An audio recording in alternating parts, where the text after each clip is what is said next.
안녕하세요. 수완TV의 백조입니다.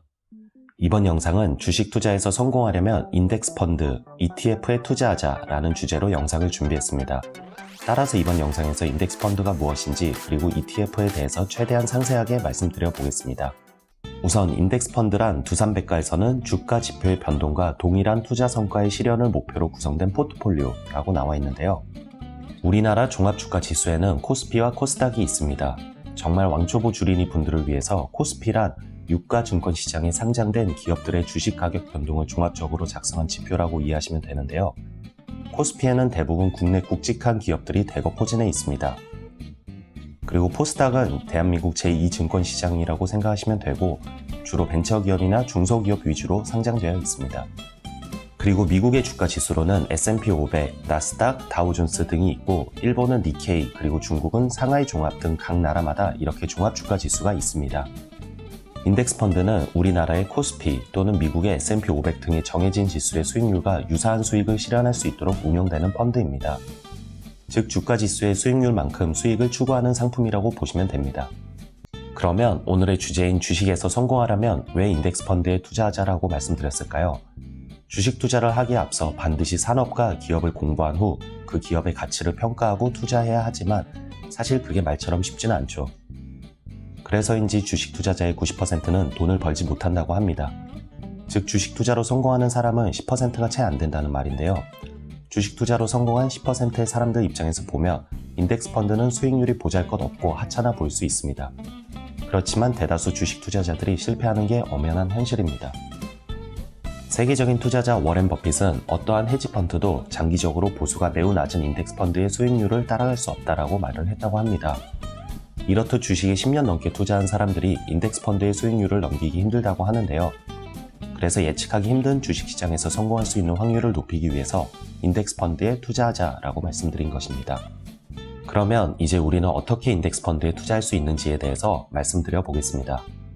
우선 증권사나 은행에서 자산운용사가 운용하는 인덱스 펀드에 가입할 수 있습니다. 그런데 그러한 인덱스 펀드 상품보다 운용 보수율이 낮고 또 증권시장에 상장된 ETF가 최근에는 인기를 끌고 있습니다. 그러면 ETF란 무엇인지 말씀드리면 Exchange Traded Fund의 약자로 우리나라 말로 하면 상장지수 펀드인데요. 인덱스 펀드를 거래소에 상장시켜 주식처럼 언제든지 쉽게 사고 팔 수 있도록 만든 금융상품입니다. 즉 주식의 한 종목으로서 HTS나 MTS를 통해 편리하게 거래할 수 있다는 것인데요. 이처럼 태생이 펀드이지만 거래 방식은 주식과 동일해서 펀드와 주식의 장점을 모두 가지고 있다고 생각합니다. 워렌 버핏은 종목을 선택하는 능력이 부족한 대부분의 일반 개인 투자자들은 몇몇 기업에 집중 투자하는 것보다 미국의 주식시장 대표 지수인 S&P 500을 추종하는 ETF를 사는 것이 현명하다고 말했고 또 아내에게 남긴 유언장에서 내가 갑작스럽게 죽는다면 모든 자산의 90%를 꼭 인덱스 펀드에 투자하세요 라고 말했습니다. 그리고 인덱스 펀드를 시장에 도입한 뱅가드 그룹 창업자인 존 보글은 모든 주식을 소유하라 라고 말하며 투자 종목 선정 안목이 부족한 개인 투자자들에게 ETF는 최고의 선택이라고 언급했습니다. 그러면 이번에는 ETF의 장점에 대해서 말씀드려 보겠습니다. 우선 첫째로 소액으로 분산 투자가 가능하다는 점입니다. 주식의 경우 한 주의 가격이 수십만 원에서 100만 원이 넘는 주식도 있습니다. 분산 투자를 제대로 하려면 많은 종목을 사두어야 하는데 이로 인해 많은 돈이 필요하게 됩니다. 하지만 ETF는 비싼 주식들을 모은 후에 다시 잘게 쪼갠 것과 같기 때문에 단 몇만 원으로 시장 전체 또는 특정 업종 전체에 투자하는 효과를 누릴 수 있습니다. 두 번째는 위험관리입니다. ETF는 적게는 10개 내외, 많게는 수백 개가 넘는 회사의 주식으로 구성되어 있어서 기본적으로 분산 투자의 성격을 띱니다. 개별 회사에서 악재가 터졌다 하더라도 해당 회사의 주가에 비해 크게 요동치지 않기 때문에 상대적으로 안전하다고 할 수 있습니다. 세 번째는 포트폴리오 구성의 다각화입니다.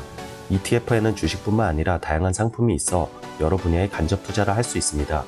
곡물, 금속, 금, 원유 등 원자재에 대한 ETF도 있으며 채권 ETF, 해외 주식 ETF, 고배당주 ETF, 반도체, IT, 자동차, 에너지, 화학 등 특정 업종 또는 특정 테마에 투자할 수 있는 ETF들도 있습니다.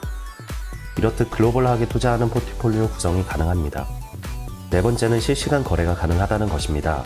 펀드는 매도 매수 시 며칠이 소요되고 해외 펀드의 경우 일주일 정도 걸리기도 합니다. 그러나 ETF는 주식처럼 거래가 되므로 실시간으로 원하는 가격에 언제든지 매매가 가능합니다. 내가 투자한 상품을 현금으로 언제든지 만들 수 있기에 황금성이 매우 높은 상품입니다. 다섯 번째는 낮은 거래 비용입니다. ETF마다 운용 보수가 있지만 펀드에 비해서 매우 저렴하고 매매 수수료도 역시 매우 낮은 수준입니다. 그러나 ETF 투자 시에도 주의할 점들은 있습니다. 기업의 주식이 시장에서 거래되기 위해서는 여러 가지 조건이 충족되어야 합니다. 그러지 못하면 시장에서 퇴출, 즉 상장 폐지가 되는데요. ETF도 주식처럼 상장 폐지 당할 수가 있습니다. ETF가 상장 폐지되는 경우는 규모가 너무 작아져서 대표성을 잃는 경우 또는 투자자들이 거래를 너무 안 해서 상품 가치를 잃는 경우가 있습니다. 그리고 ETF는 특정 지수를 따라가도록 설정되는데 특정 시장에서 거래되는 가격과 해당 ETF의 가격이 차이가 날 수 있습니다. 이를 괴류율이라고 하는데요. 이렇듯 괴류율이 크게 나는, 즉 지수와 오차가 너무 크다면 유의할 필요성이 있다고 생각됩니다. 이상으로 주식에서 성공하려면 인덱스 펀드, ETF에 투자하자 첫 번째 영상은 여기까지 말씀드리고 다음 영상은 두 번째 편으로 ETF의 종류와 세금에 대해서 준비하겠습니다. 오늘 영상이 좋았다면 구독과 좋아요, 그리고 알람 설정도 해주시면 감사하겠습니다.